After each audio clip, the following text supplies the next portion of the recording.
अस्सलाम वालेकुम दोस्तों, इस वक्त मैं हूँ रावला कोट में। रावला कोट से थोड़ी देर पहले 1 किलोमीटर पहले ये है, सामने आपको नज़र आ रहा है ज़मान रिज़ॉर्ट्स, और ये इसकी केबल कार है और ये इसके ऊपर ये ज़िप लाइन है। ये मैं आपको सिर्फ इंट्रो दे रहा हूँ, डिटेल में आपको सेकंड हाफ़ में आपको मैं भेजूँगा सारी इसकी डिटेल, यहाँ पे क्या क्या हो रहा है। तो आप भाई इधर आएँ, ज़रा आपसे बात करते हैं। ये कितना अर्सा पहले ये रिज़ॉर्ट बना है और ये क्या इसके पीछे दास्तान है? जी ये तकरीबन इसको 1 साल हो गया है।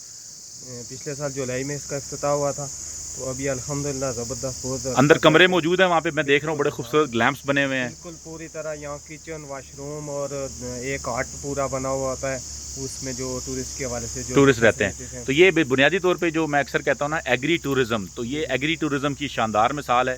और ये नीचे नीचे इनका दूसरा एक और पार्टनर बिजनेस है इनका, एक दूसरी जो है 2 टीम्स हैं। नीचे ये एक वाटरफॉल है, तो ये एक वाटरफॉल का सेटअप अलहदा है। और ये सामने जो आपको रिजॉर्ट और ये ग्लैम्प नज़र आ रहे हैं, ये प्लेलैंड है। प्ले लैंड है। बहुत ये ज़िप लाइन का एक्सपीरियंस है, तो ये हम आपको सेकंड हाफ़ में कराएंगे। तो एग्री टूरिज़्म जो है वो डेवलप हो रहा है कश्मीर के अंदर भी, और रिजॉर्ट्स बन रहे हैं।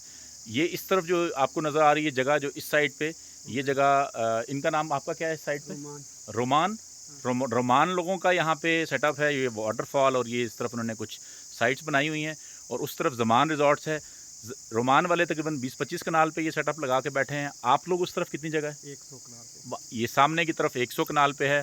तो अगर दूसरे जो इलाकों में भी इस तरह के लोग बनाना चाहें, तो अपने इलाकों की खूबसूरत पॉइंट पे ये काम प्लंदरी में डना नागेश्वर पे हो सकता है, ये तोली पीर पे हो सकता है, कश्मीर के खूबसूरत और इलाकों पे हो सकता है। तो रिजॉर्ट्स बनाएं, एग्रीकल्चर करें, फार्मिंग करें, किचन गार्डनिंग करें और अपनी इलाकों को प्रमोट करें। सेकंड हाफ़ में आपको मैं मज़ीद डिटेल में इसको अपडेट करूँगा। अपना ख्याल रखें। अस्सलाम वालेकुम।